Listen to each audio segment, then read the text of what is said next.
ফিলিস্তিন জিন্দাবাদ জানিয়ে দিব হাতে থাকা সর্বশেষ আপডেট আন্তর্জাতিক সংবাদ। প্রথমেই সংবাদ শিরোনাম। যুক্তরাষ্ট্রের চাপে চীন বিরোধী চুক্তির ব্যাপারে বেইজিং এর হুঁশিয়ারি। এরপর জানিয়ে দিব মৃত্যুর আগে গাজায় যুদ্ধবিরতি চেয়েছিলেন পোপ ফ্রান্সিস। এদিকে ইস্টার যুদ্ধবিরতি শেষ হওয়ার পরপরই ইউক্রেনে রাশিয়ার ক্ষেপণাস্ত্র হামলা। আরও জানিয়ে দিব ইসরায়েলি নাগরিকদের গাজায় প্রবেশের চেষ্টা। সর্বশেষ জানিয়ে দিব ইয়েমেনিদের জন্য স্যাটেলাইট চিত্র ব্যবহার বন্ধের মার্কিন অনুরোধ প্রত্যাখ্যান করেছে চীন। এতক্ষণ শুনছিলেন সংবাদ শিরোনাম, এবারে বিস্তারিত। যুক্তরাষ্ট্রের চাপে চীন বিরোধী চুক্তির ব্যাপারে বেইজিং এর হুঁশিয়ারি। যুক্তরাষ্ট্রের বিরুদ্ধে শুল্ক নীতির অপব্যবহার করার অভিযোগ তুলে চীন অন্যান্য দেশগুলোকে সতর্ক করে বলেছে, নিজেদের স্বার্থ রক্ষায় যুক্তরাষ্ট্রের সঙ্গে এমন কোনো অর্থনৈতিক চুক্তি যেন কেউ না করে যা চীনের জন্য ক্ষতিকর। বিশ্বের এই দুই বৃহত্তম অর্থনীতির মধ্যে চলমান বাণিজ্য যুদ্ধের উত্তেজনা আরও বাড়িয়ে দিল চীনের বাণিজ্য মন্ত্রণালয়ের এই বিবৃতিতে বলা হয়, চীনের স্বার্থের ক্ষতি হয় এমন কোনো চুক্তিতে যদি কেউ যুক্ত হয় তাহলে চীন কঠোর ও সমপর্যায়ের প্রতিক্রিয়া দেখাবে। এর আগে ব্লুমবার্গের এক প্রতিবেদনে বলা হয়, ট্রাম্প প্রশাসন এমন একটি পরিকল্পনা করেছে যাতে যেসব দেশ যুক্তরাষ্ট্রের কাছ থেকে শুল্ক ছাড় চায় তাদেরকে চীনের সঙ্গে বাণিজ্য কমাতে চাপ দেওয়া হবে। এতে আর্থিক নিষেধাজ্ঞার কথাও রয়েছে। এই খবর প্রকাশ পাওয়ার পর চীন এই হুঁশিয়ারি দিল। প্রেসিডেন্ট ডোনাল্ড ট্রাম্প এর আগে 2 এপ্রিল বিশ্বের বহু দেশের ওপর শুল্ক আরোপের ঘোষণা দেন, তবে অনেক দেশের ওপর সেই শুল্ক পরে স্থগিত করা হয়। অথচ চীনের ওপর কঠোর শুল্ক অব্যাহত রাখা হয়, যা এখন 145% পর্যন্ত পৌঁছেছে। পাল্টা প্রতিক্রিয়ায় চীন ও যুক্তরাষ্ট্রের পণ্যের ওপর 125% শুল্ক আরোপ করেছে। তবে সম্প্রতি চীন ইঙ্গিত দিয়েছে তারা আপাতত আর শুল্ক বাড়াবে না।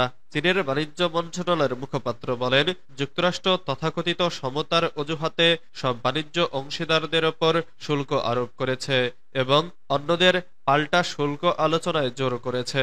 তিনি আরো বলেন, চীন দৃঢ়ভাবে তার স্বার্থ রক্ষা করতে সক্ষম এবং অন্য দেশগুলোর সঙ্গে দৃঢ় ঐক্য গড়তে আগ্রহী। মৃত্যুর আগে গাজায় যুদ্ধবিরতি চেয়েছিলেন পোপ ফ্রান্সিস। বিশ্ববাসীর ভালোবাসা পাওয়া ক্যাথলিক খ্রিস্টানদের ধর্মীয় নেতা পোপ ফ্রান্সিস আর নেই।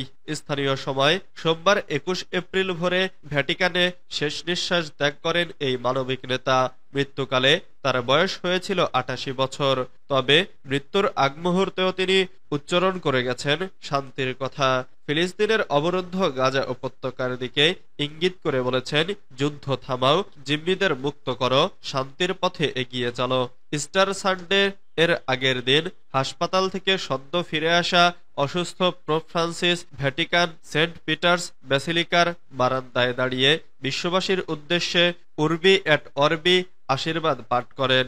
এই সময় তিনি গাজায় মানবিক সংকট নিয়ে গভীর উদ্বেগ প্রকাশ করেন। এছাড়াও তিনি ইসরায়েলের সামরিক আগ্রাসনের সমালোচনা করে বলেন, আমরা যেন ভুলে না যাই, মানবতা রক্ষা করার চেয়ে বড় কোনো ধর্ম নেই। পোপ ফিলিস্তিনের স্বাধীনতাকামী গোষ্ঠী হামাসকে অবশিষ্ট জিম্মিদের মুক্তি দিতে বলেন এবং ইসরায়েলকেও ফিলিস্তিনের নিরীহ মানুষের ওপর দমনপীড়ন বন্ধ করার আহ্বান জানান। এদিকে ভ্যাটিকানের কার্ডিনাল কেভিন জেনারেল জানান, সোমবার 21 এপ্রিল সকালে রোমের বিশপ পোপ ফ্রান্সিস প্রভুর ঘরে ফিরে গেছেন। জীবনের শেষ পর্যন্ত তিনি মানুষের সেবা ও শান্তির বাণী প্রচারে অটল ছিলেন। প্রসঙ্গত, তরুণ বয়সে একটি ফুসফুস অপারেশনের পর থেকে নানা শারীরিক জটিলতার মধ্যেই তিনি 12 বছর ধরে ক্যাথলিক চার্চের নেতৃত্ব দিয়েছেন। সর্বশেষ ফেব্রুয়ারিতে নিউমোনিয়ায় আক্রান্ত হয়ে 38 দিন হাসপাতালে ছিলেন তিনি। সেখানেও তার উদ্বেগের কেন্দ্রে ছিল গাজার মানুষের দুর্ভোগ। ইস্টার যুদ্ধবিরতি শেষ হওয়ার পরপরই ইউক্রেনে রাশিয়ার ক্ষেপণাস্ত্র হামলা। ইউক্রেনে একদিনের যুদ্ধবিরতি শেষে ফের হামলা চালিয়েছে রাশিয়া। সোমবার 21 এপ্রিল ভোরে ইউক্রেনকে লক্ষ্য করে ক্ষেপণাস্ত্র এবং ড্রোন হামলা চালায় মস্কো। রাশিয়ার প্রেসিডেন্ট ভ্লাদিমির পুতিনের ঘোষিত একদিনের ইস্টার যুদ্ধবিরতি শেষ হওয়ার কয়েক ঘন্টা পর এই হামলা হয়। তবে হামলায় বড় কোনো ক্ষয়ক্ষতি হয়নি।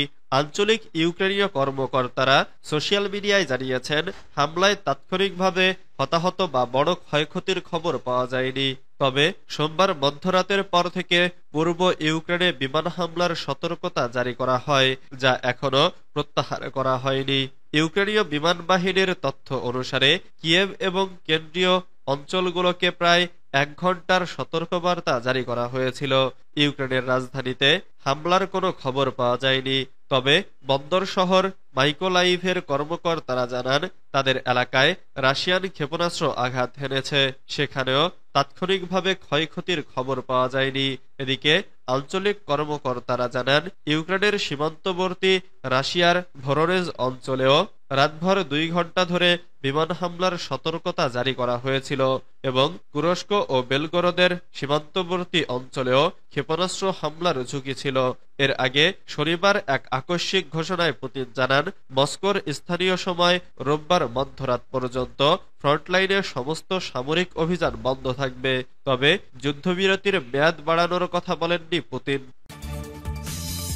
ইসরায়েলি নাগরিকদের গাজায় প্রবেশের চেষ্টা।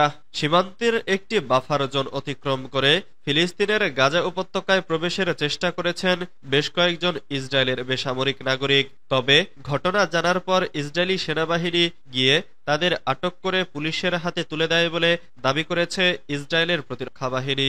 আইডিএফ জানিয়েছে, সম্প্রতি কয়েকজন ইসরায়েলি নাগরিক গাজা উপত্যকায় প্রবেশের চেষ্টা করেন।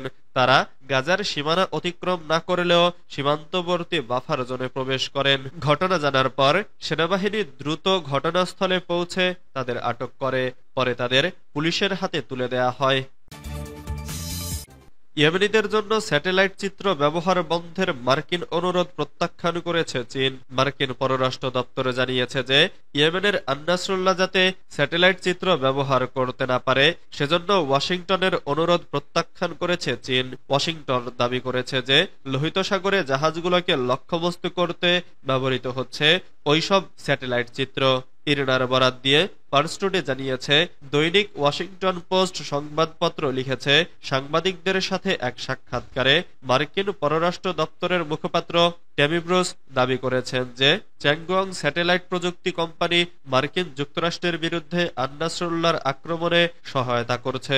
ওয়াশিংটন পোস্টের মতে, ওই গোপন পদ্ধতি বন্ধ করার জন্য বেইজিংয়ের কাছে বারবার মার্কিন অনুরোধ সত্ত্বেও স্যাটেলাইট কোম্পানির প্রতি চীন সরকারের সমর্থন অব্যাহত রয়েছে।